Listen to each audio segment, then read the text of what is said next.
Hey, it's Dr. Nick Joyce again with the Learning to Let Go series. And today I want to talk some more about values and specifically the difference between values and goals. I had a client earlier this week and we were talking about her goals of being a straight A student. Perfectly fine set of goals to have.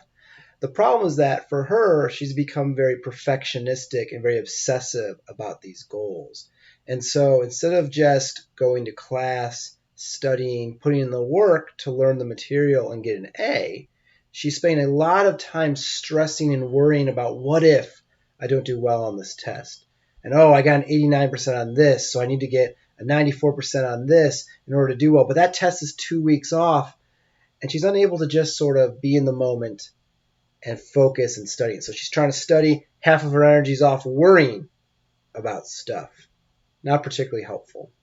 And so we have to get at is what is underlying that goal of getting straight A's. And for her, her value is mastering the material, learning, and being able to sort of do her best.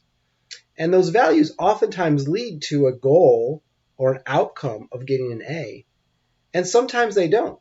In fact, I wanted to get straight A's when I was in college. And when I first semester, my freshman year, in Intro to Anthropology 101, I got an A plus on the first test. I got an A plus on the second test.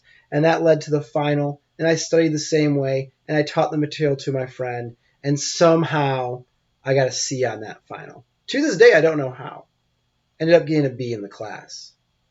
And while that was disappointing, I didn't reach my goal. I still was able to sleep well at night because I pursued my value and I studied, I learned the material. If I could go in and talk to that professor, I could probably pair it off everything that I was supposed to learn. Somehow I messed something up on the actual test. And that is a very important distinction between being value focused and goal focused. It's fine to have goals. Set high goals for yourself. But if you can't make them, are you still pursuing the values?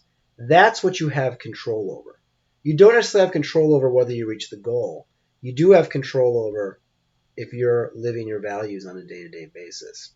And most of the clients that I work with really struggle because they become about the goal and they forget about the values. Something that I call process-based living, which I talk about in other videos. And a lot of my clients don't even know what their values are. They've been so far down this goal-based route or so far down doing what they think they should be doing for values rather than what they want to be doing, that they have no idea what they're about anymore. So think about that. If you don't know what your values are, or if you're having a hard time living for your values, therapy might be a good route to go. Check me out, nickjoyce.com, and take care.